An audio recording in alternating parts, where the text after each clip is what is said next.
안녕하세요. 약사랑 유기화학의 박엘리 약사입니다. 30강은 벤젠과 방향조 화합물에 대한 강의입니다. 이번 30강에서는 벤젠과 방향조 화합물에 대해서 배우겠습니다. 벤젠은 이렇게 생긴 화합물인데요. 이전 강의들에서도 잠깐 나왔었죠. 벤젠과 방향조 화합물은 안정성이 뛰어나고 천연물과 약물에서 많이 볼 수 있는 중요한 화합물입니다. 우리에게 좀 더 친숙한 벤젠을 배우고 방향조 화합물을 살펴보도록 하겠습니다. 벤젠 유도체의 명명법과 구조와 안정성, 분자 오비탈에 대해서 배운 후 방향족 화합물의 4가지 구조적 기준과 방향족성을 분류하는 방법, 그리고 여러 가지 방향족 화합물들의 예들에 대해서 알아보겠습니다. 이 그림은 구강 유기분자와 작용기에서 봤던 그림입니다. 지금까지 배웠던 유기화합물은 지방족 탄화수소예요. 이제부터 배울 내용은 바로 이 방향족 탄화수소입니다. 방향족 탄화수소는 초기에 알려진 많은 방향족 화합물에서 강하고 특징적인 냄새가 났기 때문에 이렇게 이름이 붙여졌어요. 지금은 방향족성 고리를 가지는 화합물을 방향족 화합물이라고 합니다. 시험에도 자주 출제되고 외워야 할 게 많아서 꼭 집중해서 듣고 많이 반복해 주세요. 먼저 방향조 화합물의 제일 기본인 벤젠에 대해서 배우겠습니다. 첫 번째, 벤젠 유도체의 명명법입니다. 치환기의 개수에 따라 구분되는데요. 1취한 벤젠은 치환기를 명명한 다음 벤젠을 붙여줍니다. 에틸기가 있으면 에틸 벤젠, 터셔리 뷰틸기가 있으면 터셔리 뷰틸 벤젠, 클로르기가 있으면 클로로 벤젠이라고 부릅니다. 간단하고도 흔한 화합물은 대개 관용명으로 불립니다. 메틸벤젠은 톨루엔, 하이드록시벤젠은 페놀, 아미노벤젠은 아닐린. 이 3가지는 이번 강의에서 꼭 외워가도록 해요. 나머지도 한번 읽어보겠습니다. COCH3가 있으면 아세토페놀, 알데하이드기가 있으면 벤즈알데하이드, 카르복실기가 있으면 벤조익 엑시드, 메틸기가 2개 있으면 자일렌, 탄소-탄소 이중결합이 있으면 스타일렌, OCH3기가 있으면 아니솔, SO3H가 있으면 벤젠 설포닉 엑시드입니다. 이 나머지들도 다 암기해야 하지만 일단 우선은 이 3가지를 먼저 외워주세요. 톨루엔, 페놀, 아닐린. 나머지는 계속 반복하면서 차차 외우도록 할게요. 2개의 치환기가 벤젠고리에 있을 때는 두 치환기의 상대적인 위치에 따라 접두사 올소, 메타, 파라를 사용합니다. 1, 2 위치에 있으면 올소를 사용하고 1, 3 위치에 있으면 메타, 1, 4 위치에 있으면 파라 접두사를 사용합니다. 각각 O, M, P로 축약할 수 있는데요. 이렇게 올소 디브로모 벤젠 또는 5디브로모 벤젠으로 명명합니다. 물론 숫자를 써서 명명해도 되겠죠? 두 치환기가 다른 경우에는 알파벳 순으로 치환기를 명명합니다. 치환기가 브롬과 염소가 있으면 알파벳 순으로 브로모, 클로로, 벤젠이고요. 1, 2 위치에 있으므로 올소 브로모 클로로 벤젠 또는 1브로모 2클로로 벤젠도 됩니다. 치환기가 나이트로기와 불소가 있으면 알파벳 순으로 플루오로 나이트로 벤젠이 되고요. 1, 3 위치에 있으므로 메타 플루오로 나이트로 벤젠 또는 1플루오로 3 나이트로 벤젠도 되겠죠. 관용명의 모체가 있으면 단일치한 벤젠 유도체로 분자를 명명하는데요. 브롬과 메틸기가 있는데 여기에 관용명 모체인 톨루엔이 있어요. 그러면 톨루엔의 메틸기에서 파라 위치에 브롬이 있으니 파라, 브로모, 톨루엔이 됩니다. 물론 숫자를 써서 명명해도 돼요. 관용명 모체 치안기는 1번에 위치한다고 가정하기 때문에 브로모는 4번 위치에 있어 4브로모 톨루엔이 됩니다. 오른쪽 구조에서는 나이트로기와 하이드록시기가 있는데 관용명 모체인 페놀이 있죠. 그러면 페놀의 OH기에서 올소 위치에 있으므로 올소 나이트로 페놀이 됩니다. 숫자로 표현하고 싶을 때는 번호를 매겨주는데 관용명 모체 치안기가 1번 위치에 있으니 이 나이트로 페놀이 되죠. 우리가 지금까지 우선순위를 3가지만 배웠어요. 하이드록시기가 1번, 이중 삼중 결합이 2번, 알킬기와 할로젠이 꼴등. 이렇게 외웠는데 3가지만 더 추가하도록 할게요. 알킬기와 할로젠, 나이트로기가 동급, 그리고 이중 삼중 결합, 그 다음 아미노기, 하이드록시기, 카보닐기, 순으로 우선순위가 높습니다. 꼭 외워주세요. 다치환 벤젠입니다. 다치환 벤젠의 경우 치안기의 번호가 가장 낮은 숫자를 갖도록 번호를 붙입니다. 그 다음 치안기의 이름을 알파벳 순으로 해요. 만약 관용명 모체가 있으면 그 치안기를 탄소 1번에 오도록 합니다. 연습해 볼게요. A 화합물은 치안기가 에틸기, 프로필기, 클로로기 이렇게 3개가 있고요. 우선순위가 동일하기 때문에 치안기의 번호가 가장 낮은 숫자가 되도록 번호를 붙입니다. 이렇게 번호를 붙였을 때가 제일 낮아요. 그 다음 알파벳 순으로 써줍니다. 4클로로, 1에틸, 2프로필, 벤젠이 되죠. B 화합물은 치안기가 클로로기 2개, 아미노기 1개입니다. 여기에 관용명 모체가 있죠? 바로 아닐린이에요. 아미노기를 가진 탄소가 1번이 되고 치안기 번호가 가장 낮은 숫자가 되도록 반식의 방향으로 번호를 붙입니다. 따라서 2,5-디클로로 아닐린이 됩니다. C 화합물은 치안기가 하이드록시기 1개, 아미노기 1개, 알데하이드 1개입니다. 3개 작용기 모두 관용명 모체가 될 수 있는데요. 페놀, 아닐린, 벤즈알데하이드로 관용명 모체가 다 됩니다.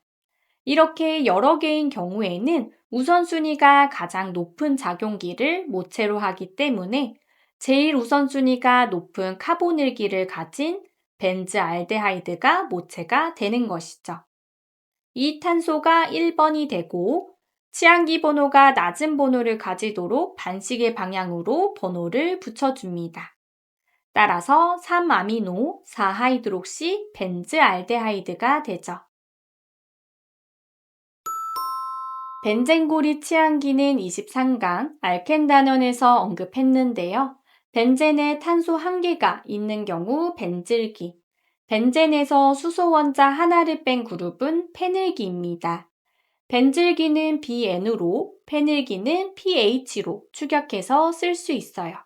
그리고 벤젠뿐만 아니라 모든 방향조 화합물로부터 수소 원자 하나를 뺀 그룹은 아릴기라고 하고 축약하여 AR로 씁니다. 그러면 이 페닐기도 아릴기 중 하나인 것이죠.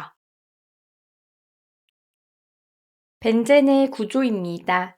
벤젠을 포함한 방향조 화합물은 다른 어떤 종류의 화합물보다 반응성과 구조가 밀접하게 연결되어 있습니다. 처음 벤젠의 구조는 3개의 파일 결합이 번갈아 나타나는 유권자 고리의 두 화합물이 빠르게 평형을 이루는 혼합물로 생각했죠. 이 구조를 케큘레 구조라고 합니다. 하지만 벤젠의 실제 구조는 이 두 루이스 구조의 공명 혼성체입니다. 평형이 아니라 공명을 이룬 것이죠. 파이 결합에 있는 전자가 비편제화되어 있기 때문에 유권자 고리 안에 원을 그려 표현하기도 합니다.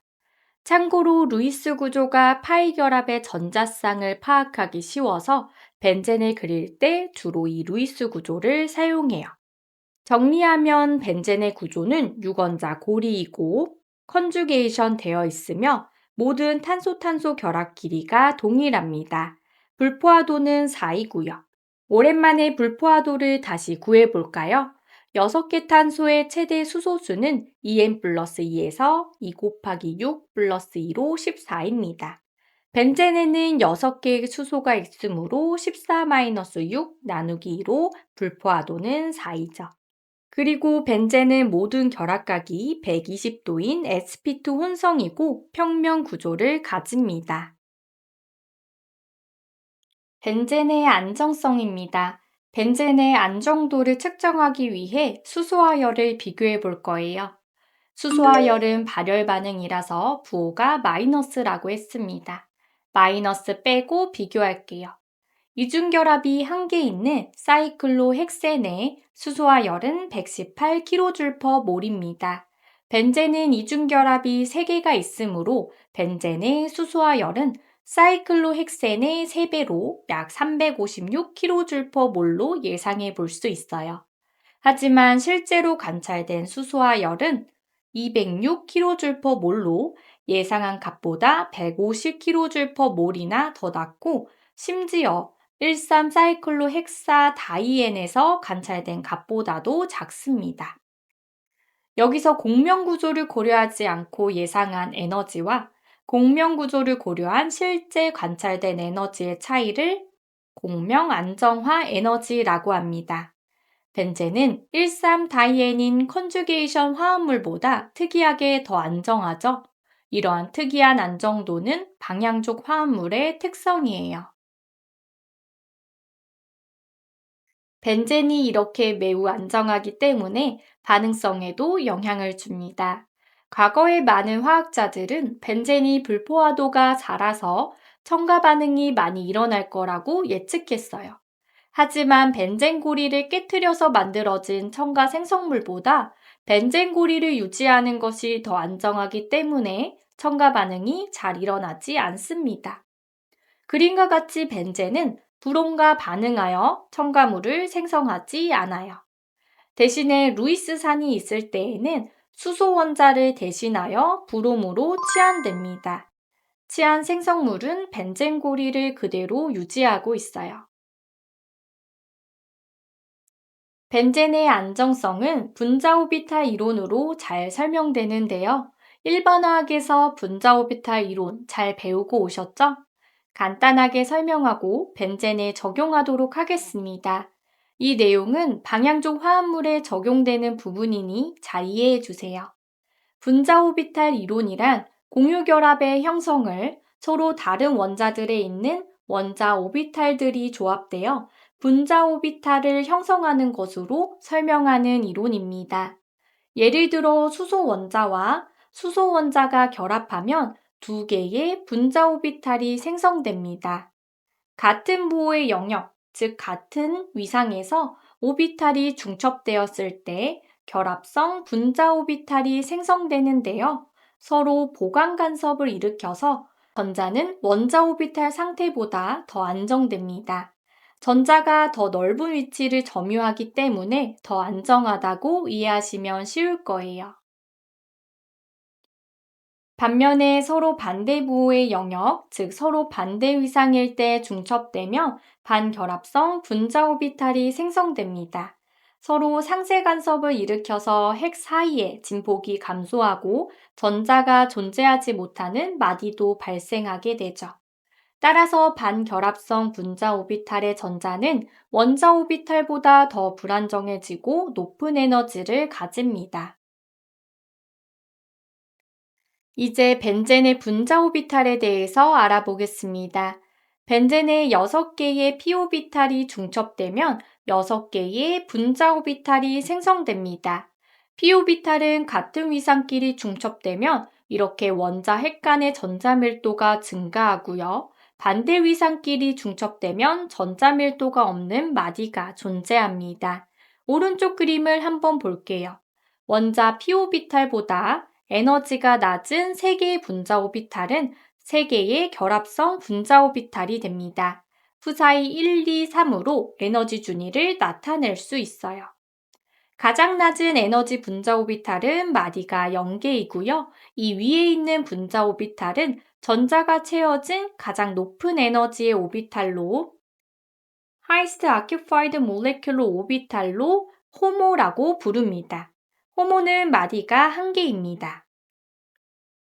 마디의 수가 많을수록 전자가 존재하지 않는 부분이 더 많아지니 분자 오비탈의 에너지가 높아집니다. 그 다음 원자 p 오비탈보다 에너지가 더 높은 3개의 분자 오비탈은 3개의 반결합성 분자 오비탈이 됩니다.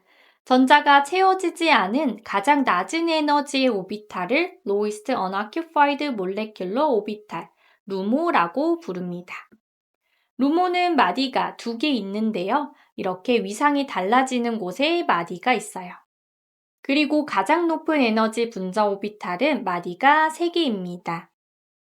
벤젠은 6개의 p 오비탈과 6개의 파이 전자를 가지고 있어서 6개의 전자가 가장 낮은 오비탈부터 채워지죠.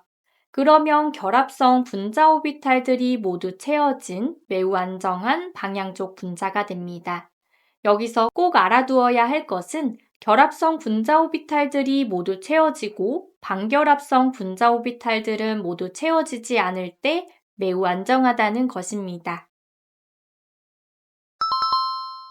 지금까지 방향족 화합물의 기본인 벤젠에 대해서 배웠고요.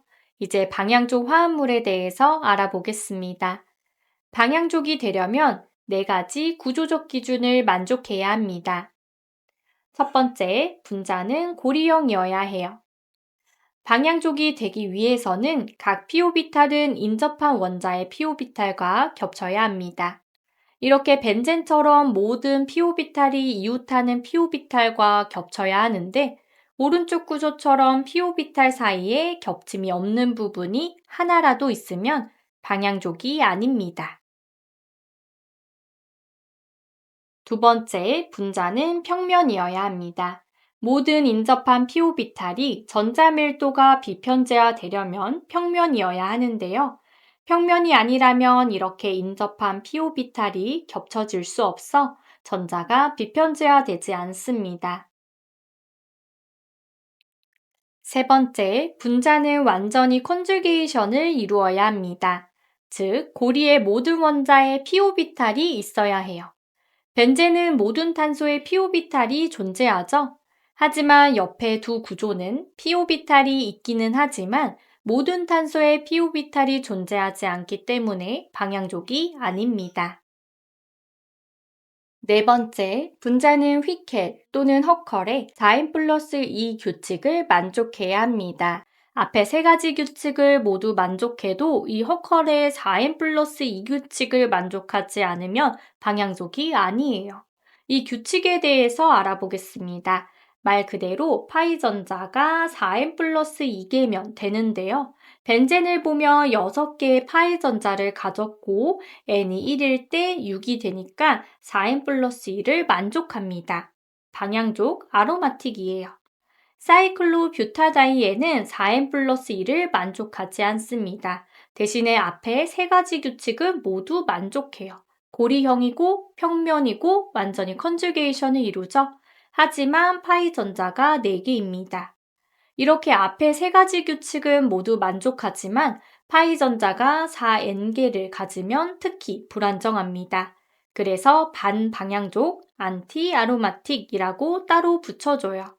왜 4n 플러스 2 규칙을 만족할 때는 안정하고 그렇지 않으면 불안정할까요? 앞에서 배운 분자 오비탈 이론을 적용해 보면 되는데요. 먼저 각 화합물의 에너지 준위를 그려보겠습니다. 6개의 p-오비탈은 6개의 분자 오비탈이 생성되고 4개의 p-오비탈은 4개의 분자 오비탈이 생성되죠. 분자 오비탈의 에너지 준위를 쉽게 그리려면 이렇게 다각형의 꼭지점을 아래로 향하도록 하여 원 안에 그려줍니다. 여기도 마찬가지로 꼭지점을 아래로 원 안에 다각형을 그려줘요. 꼭지점과 원이 만나는 부분이 바로 분자 오비탈의 에너지 준위입니다. 벤젠은 6개, 사이클로뷰타다이엔은 4개가 있어요. 원의 중심보다 아래는 결합성 분자 오비탈이고 원의 중심을 지나는 선은 비결합성, 원의 중심보다 위는 반결합성 분자 오비탈이에요. 벤젠은 결합성 분자오비탈이 모두 채워져 있죠. 그래서 안정하다고 했어요. 하지만 사이클로뷰타다이에는 가장 낮은 분자오비탈부터 채우면 결합성 분자오비탈 말고도 비결합성 분자오비탈에도 전자가 존재합니다. 이렇게 4N개의 전자를 가지게 되면 매우 불안정한 이중 라디칼이 있기 때문에 특히 불안정해요. 방향족성을 고려했을 때 화합물을 세 가지로 분류할 수 있습니다. 방향족 화합물은 고리형이고 평면이며 완전히 컨주게이션을 이루면서 4N 플러스 2개의 파이 전자가 있습니다. 반방향족 화합물은 고리형이고 평면이며 완전히 컨주게이션을 이루면서 여기서 차이점이 있죠? 4N개의 파이 전자가 있습니다. 비방향족, 넌 아로마틱 화합물은 방향족 또는 반방향족이 아닌 화합물로 방향족과 반방향족이 되기 위한 4개의 조건 중 1개 이상이 결여된 화합물이에요. 밑에 많은 화합물들이 있는데 이 강의가 끝나고 나서는 어느 분류에 해당하는지 분류할 줄 알아야 합니다. 마지막으로 방향족 화합물의 다양한 예들에 대해서 배우겠습니다. 방향족 화합물을 고르라는 문제가 자주 출제되니 잘 알아두셔야 해요. 첫 번째, 전하를 띤 방향족 화합물입니다. 음전하 또는 양전하를 띤 이온이 방향족의 4가지 기준을 갖춘다면 방향족이 될 수 있습니다. 여기 오각고리와 칠각고리가 있습니다. 각 다각형의 분자오비탈 에너지 준위를 그리기 위해 꼭지점을 아래로 향하도록 하고 원 안에 그려줍니다. 꼭지점과 원이 겹치는 부분이 분자오비탈의 에너지 준위죠. 오각고리와 칠각고리 모두 3개의 결합성 분자오비탈이 있기 때문에 방향족이 되기 위해서는 6개의 파이 전자가 필요해요. 따라서 오각고리는 음이온, 칠각고리는 양이온이 되어야 6개의 파이 전자를 가지고 방향족이 됩니다. 사이클로펜타다이에닐 애나이언을 좀 더 자세히 살펴볼게요. 그림과 같이 5개의 동등한 공명구조를 그릴 수 있어요. 그리고 사이클로펜타다이에닐 애나이언은 사이클로펜타다이엔의 산염기 반응에 의해 쉽게 생성됩니다. 짝염기가 방향족이라 안정해서 쉽게 생성될 수 있는 거예요. 사이클로펜타다이에닐 애나이언이 안정한 짝염기라서 사이클로펜타다이엔은 강산이겠죠? 실제로 pKa 값을 비교하면 에테인은 50, 에틸렌은 44, 아세틸렌은 25인데 사이클로펜타다이엔은 15입니다. 다른 탄화수소에 비해 매우 강산이죠. 여기서 문제, 상단에 있는 A, B, C 화합물 보이시죠? 산도가 증가하는 순서로 나열해 볼까요? 산도 비교할 때는 짝염기를 비교하면 됩니다.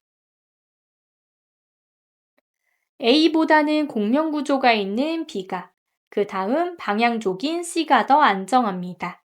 짝염기가 안정할수록 강산이므로 A, B, C 순으로 산도가 증가해요. 이렇게 산염기 단원과 방향족 단원의 내용이 합해져서 문제가 나올 수 있어요. 그래서 유기화학은 한 단원 한 단원 따로따로 공부할 게 아니라 전체적으로 다 아울러서 공부해야 합니다. 두 번째, 헤테로 방향족 화합물입니다. 방향족 화합물의 고리 안의 원자가 반드시 탄소여야 할 필요는 없습니다. 산소, 질소 또는 황처럼 1개 이상의 고립전자쌍이 있는 원자를 포함한 헤테로 고리도 방향족일 수 있어요. 대표적인 헤테로 방향족 화합물들을 배워볼게요. 1번 피리딘과 피리미딘입니다. 피리딘은 3개의 파이 결합과 1개의 질소 원자가 있는 유건자 고리이고요. 피리미딘은 3개의 파이 결합과 2개의 질소 원자가 있는 유건자 고리입니다.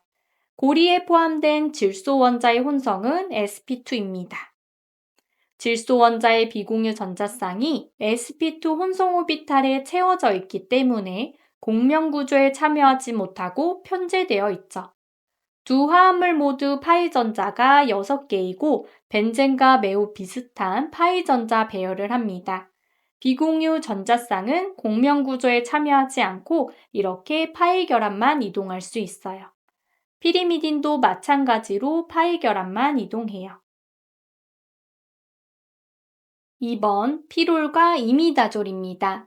피롤은 2개의 파이 결합과 1개의 질소 원자가 있는 5원자 고리이고 질소 원자의 비공유 전자쌍은 피오비탈 내에 존재합니다.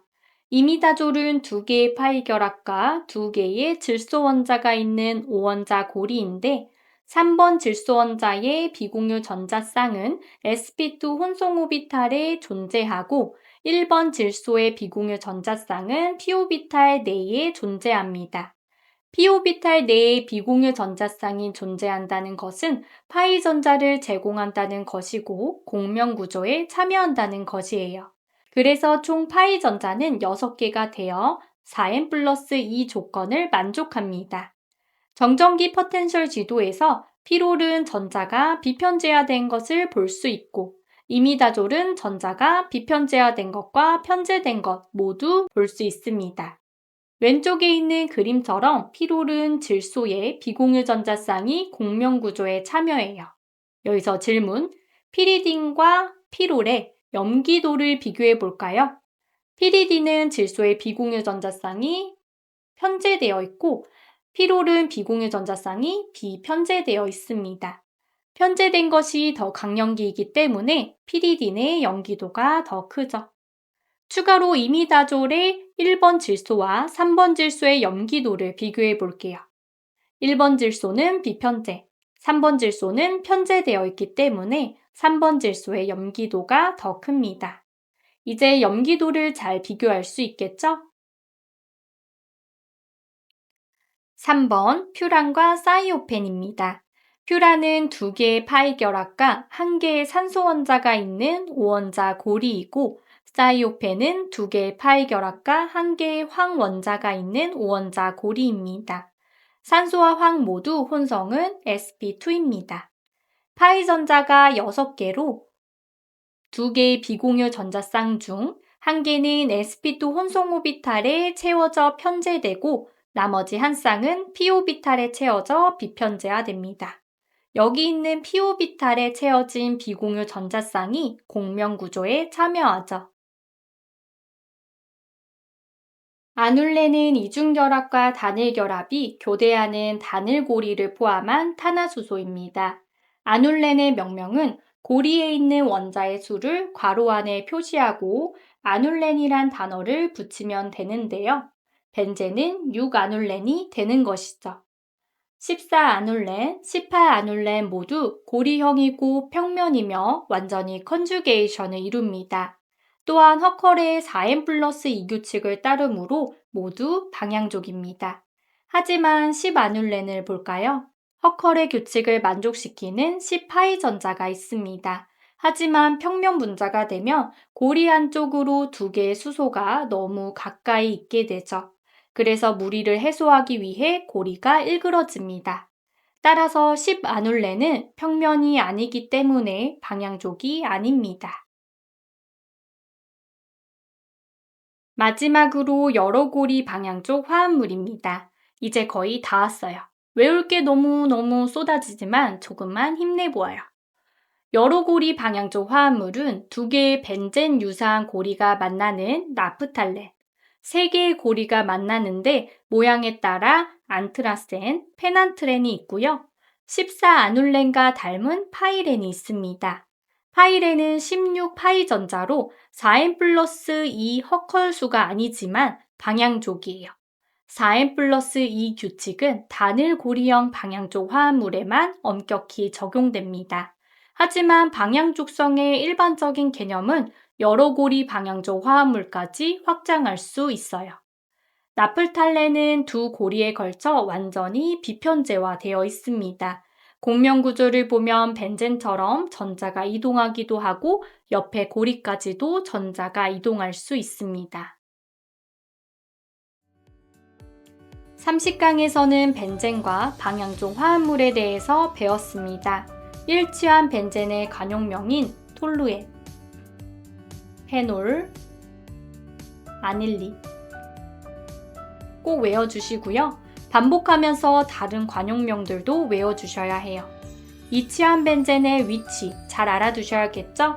1, 2 위치는 올소, 1, 3 위치는 메타, 1, 4 위치는 파라입니다. 벤젠의 분자 오비탈은 총 6개로 이렇게 그리면 쉽게 그릴 수 있다고 했어요. 꼭지점과 원이 겹치는 부분이 분자 오비탈의 에너지 준위를 나타내고요. 3개의 결합성 분자 오비탈에 벤젠의 파이 전자 6개가 채워집니다. 이렇게 결합성 분자 오비탈을 채우기 때문에 매우 안정하다고 했어요. 방향족의 4가지 구조적 기준은 무엇이었죠? 고리, 평면, 완전히 컨주게이션, 4n 플러스 2개의 파이 전자. 이렇게 4가지를 다 만족해야지 방향족 화합물이라고 했고, 만약에 4n개의 파이 전자를 가지면 반방향족 화합물로 불안정하다고 했습니다. 반방향족과 방향족 화합물이 아닌 화합물이 비방향족 화합물이에요. 그러면 이 화합물들을 가지고 분류를 한번 해볼게요. 피롤과 퓨란은 헤테로 방향족 화합물로 6개의 파이 전자를 가지고 있죠. 비공유 전자쌍 1개가 p오비탈에 존재하여 공명 구조에 참여합니다. 세 번째 구조는 고리를 이루지 못해서 비방향족이고, 네 번째 구조는 완전히 컨주게이션 되지 않아 비방향족, 5번째 구조는 평면이 아니라서 비방향족입니다. 얘는 10아눌렌이죠. 오른쪽에 있는 이 2개의 화합물은 파이 전자가 4개라서 반방향족 화합물입니다. 이렇게 요약해 볼 수 있고요. 다음 강의에서는 방향족 화합물의 반응에 대해서 배우겠습니다.